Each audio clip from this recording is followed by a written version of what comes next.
Hello, c'est Sandra Ganval, écrivaine indépendante.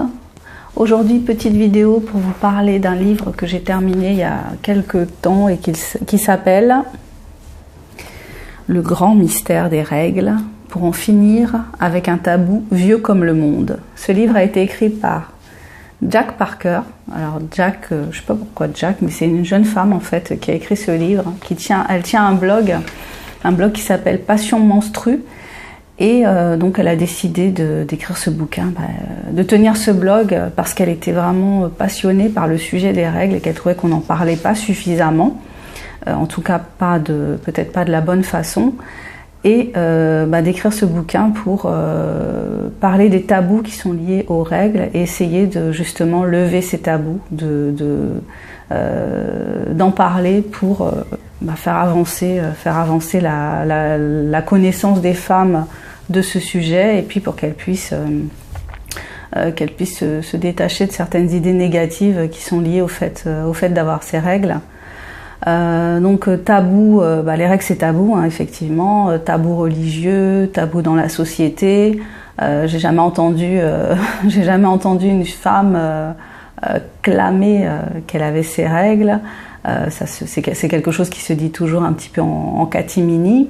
On emploie des périphrases. J'ai mes ragnagnas, les Anglais ont débarqué, j'ai mes trucs. Enfin voilà, c'est pas un mot qu'on dit facilement. Avoir ses règles, c'est quelque chose qui est de l'ordre de l'intime. Et du coup, on a tellement intégré que c'était de l'ordre de l'intime que c'en est devenu un peu de l'ordre du honteux. La crainte de la tâche, d'être tachée à ce moment de son cycle, que ça se voit, que ça se sache.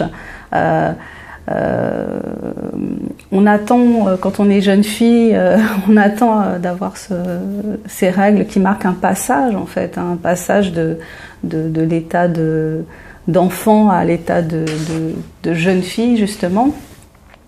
Mais en même temps, c'est quelque chose qui est assez déroutant en fait, hein, parce que entre la nuit, c'est un peu comme la date de péremption des comparaison un peu bizarre, mais entre la date de péremption des aliments, quand on se dit dans la nuit de temps à temps, qu'est-ce qui s'est passé à l'intérieur de la boîte, là c'est un peu la même chose, quoi. C'est-à-dire du jour au lendemain, tu es réglé, mais qu'est-ce qui a vraiment changé? Ton état d'esprit, tu es toujours une petite adolescente et tout à coup on va dans certaines cultures décréter que tu es devenue une femme parce que soudain tu as ce sang qui s'écoule de toi, mais tu n'en es pas devenue une femme pour autant. Donc parler des règles, c'est parler des femmes, c'est parler de la condition des femmes à travers le monde. C'est parler d'hygiène aussi, c'est parler d'éducation, parce que bizarrement, on en parle assez peu, mais le fait de disposer, de pouvoir disposer, de pouvoir acheter des protections périodiques, c'est un facteur discriminant en fait à travers le monde. Dans les pays les plus pauvres, les jeunes filles sont amenées à arrêter leurs études parce que leurs parents ne peuvent pas leur acheter des protections périodiques et du coup elles ne peuvent pas aller à l'école puisque ne serait pas possible de suivre des cours sans être protégées. Et c'est pour ça qu'il y a un ou des mouvements, je ne sais plus, hein, de femmes qui réclament qu'on rende gratuites et disponibles des protections périodiques pour les jeunes filles. Pour justement mettre fin à cette discrimination. Les règles aussi, c'est un sujet. Donc jusqu'à aujourd'hui, hein, peut-être que vous avez entendu qu'on vous a dit un jour de ne pas faire la mayonnaise parce que vous risqueriez de la faire tourner, de ne pas faire un plat compliqué quand vous aviez vos règles parce que vous alliez le rater. Et jusqu'à aujourd'hui, hein, on peut entendre des choses comme ça. Et il y a une époque où il y avait des grands penseurs, des grands philosophes hein, qui disaient que une femme qui a ses règles, elle peut Elle peut provoquer une tempête, elle peut faire couler un navire, elle peut faire que les récoltes de l'année soient mauvaises. Enfin, il y avait vraiment toute une symbolique négative en fait autour de ça. Et on est passé, je dirais, on est passé à une image de la femme réglée comme une espèce de déesse qui pouvait donner la vie, et on en est arrivé à la femme poison en quelque sorte, à la femme sorcière. Enfin, les règles, ça permet de voir un peu tout l'imaginaire qu'il peut y avoir derrière la féminité, tout le positif et en même temps tout le négatif, parce qu'il y a toujours une espèce de magie qui est liée aux règles, une magie blanche et une magie noire quelque part. Voilà, c'est une espèce de mystère, voilà, de mystère, d'inconnu. Et ce livre, je vous recommande vraiment de le lire. J'aurais aimé lire un livre comme ça au moment où j'attendais de devenir une jeune fille, comme on dit, avec toutes les interrogations que je pouvais avoir à ce sujet. Dans ce bouquin, j'ai découvert quelque chose que je ne connaissais pas, qui s'appelle l'art menstruel. C'est-à-dire qu'il y a des femmes en fait qui utilisent leur sang menstruel, des artistes qui utilisent leur sang menstruel pour créer des œuvres d'art. Et il y en a une qui avait marqué l'actualité, je crois que c'était en 2015, parce qu'elle avait, en réponse à des propos sexistes violents tenus par Donald Trump, qui avait insulté en fait une journaliste qui l'avait interviewée et qui avait dit que du sang en fait sortait des yeux de cette femme, de tous ses orifices, et de là où vous pouvez imaginer. Enfin, c'est pas exactement ça la phrase, mais c'est l'idée. Et l'artiste, en réponse, a dessiné un portrait de Donald Trump avec son sang menstruel. Donc voilà, elle a répondu à cette violence de la parole par une espèce de violence symbolique. Et je trouvais que c'était assez intéressant, cette utilisation étonnante du sang menstruel.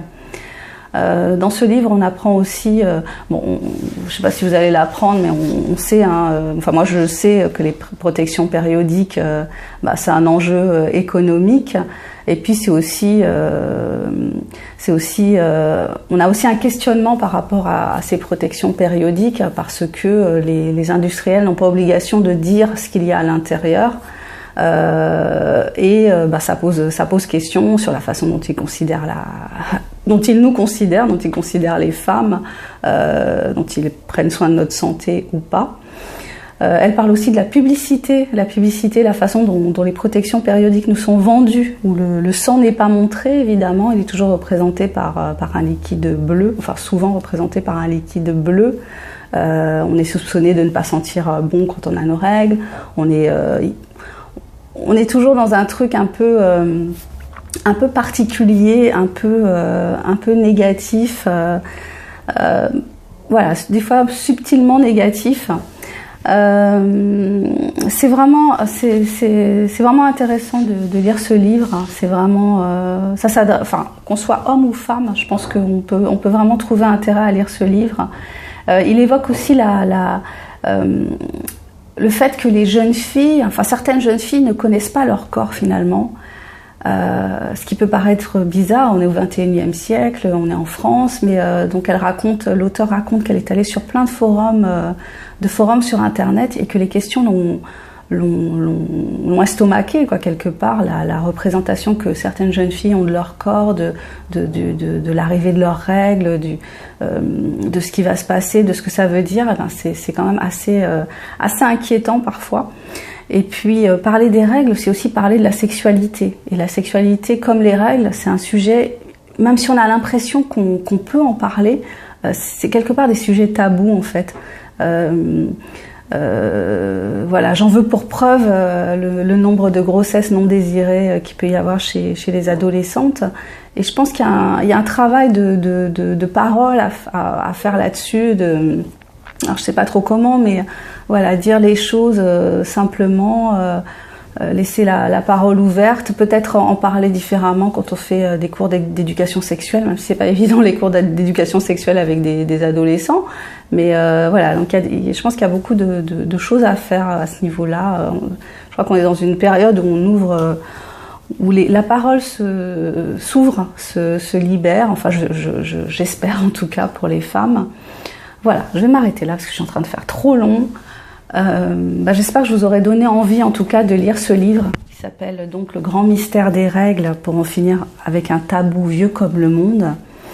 Je vous souhaite une excellente journée, soirée. Je vous dis à bientôt pour la prochaine vidéo. Bye bye.